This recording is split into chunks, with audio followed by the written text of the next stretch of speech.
পাখি বিরিয়ানি রান্নার একদম সহজ একটা রেসিপি আজকে শেয়ার করছি।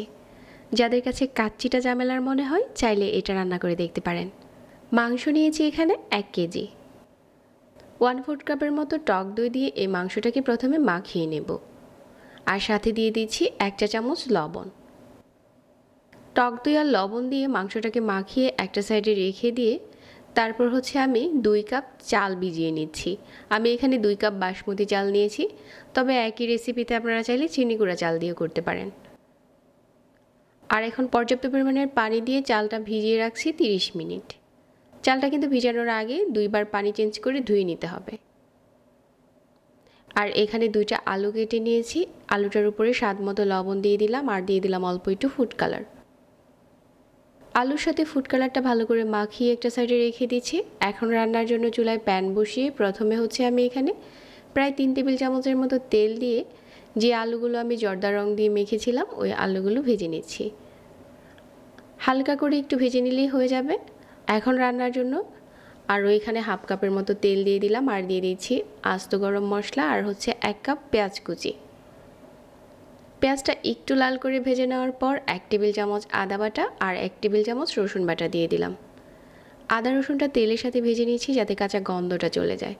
তারপর এখানে গুঁড়া মশলা দিয়ে দিচ্ছি 1 চা চামচ মরিচ গুঁড়া আর 1 চা চামচ ধনিয়ার গুঁড়া, 1/2 চা চামচ হলুদ গুঁড়া। আর এখানে 1 টেবিল চামচ দিয়ে দিচ্ছি বিরিয়ানি মশলা। বিরিয়ানি মশলাটা কিন্তু আমার আগে থেকেই দেওয়া আছে চ্যানেলে, চাইলে কেউ দেখে নিতে পারেন। আর এখন মাংসগুলো দিয়ে নেড়ে চেড়ে ঢাকনা দিয়ে ঢেকে দিচ্ছি। মাংস থেকে যে পানিটা উঠেছে এটা দিয়ে মাংসটা কষিয়ে নিয়েছি, আর এখন মাংসটা প্রায় সিদ্ধ হয়ে গেছে। এই পর্যায়ে আগে থেকে ভেজে নেওয়া আলুটা দিয়ে আবারও 10 মিনিটের মতো সিদ্ধ করে নিচ্ছি একদম অল্প আঁচে। আর এখন আরও একটা প্যানে পর্যাপ্ত পরিমাণের পানি বসিয়ে দিয়েছি, আর যেই চালগুলো আগে থেকে ভিজিয়ে রেখেছিলাম এগুলো পানি ঝরিয়ে প্রায় 80% মতো রান্না করে নিচ্ছি। চালটা 80% রান্না হয়ে গেছে, আর এখন একটা স্ট্রেনারে ঢেলে পানি ঝরিয়ে নিচ্ছি। আর এদিক দিয়ে আমাদের আলু আর মাংসটাও খুব ভালো করে কষানো হয়ে গেছে। চালটা পানি ঝরিয়ে দিয়ে দিলাম আর উপরে দিয়ে দিচ্ছি কিছু কাঁচা মরিচ আর দিয়ে দিলাম 2 চামচের মতো ঘি। পেঁয়াজ বেরেস্তা দিয়ে দিচ্ছি আর দিয়ে দিচ্ছি কিছু আলু বোখরা। এখন একটা ফয়েল পেপার উপরে দিয়ে ভালো করে ঢেকে দিচ্ছি। ঢাকনাটা দিয়ে অপেক্ষা করছি 10 মিনিট। এই সময় চুলার আঁচ একদম কমিয়ে রাখতে হবে। 10 মিনিট পর আমাদের পাখি বিরিয়ানিটা রেডি।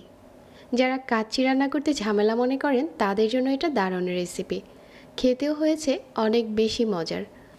সিম্পল কিছু মশলা দিয়ে আপনিও চাইলে এই পাখি বিরিয়ানিটা বাসায় রান্না করতে পারেন। এখন পরিবেশন করার পালা। আর মাংসটাও কিন্তু অনেক সফট হয়েছে। যাদের কাছে এরকম সহজ রেসিপিগুলো ভালো লাগে প্রতিদিন, চাইলে আমাদের পেজ ফলো করে রাখবেন আর সেই সাথেই চ্যানেল সাবস্ক্রাইব করতে পারেন। সবাই অনেক ভালো থাকবেন। আজকে এখানে বিদায় নিচ্ছি। আল্লাহ হাফেজ।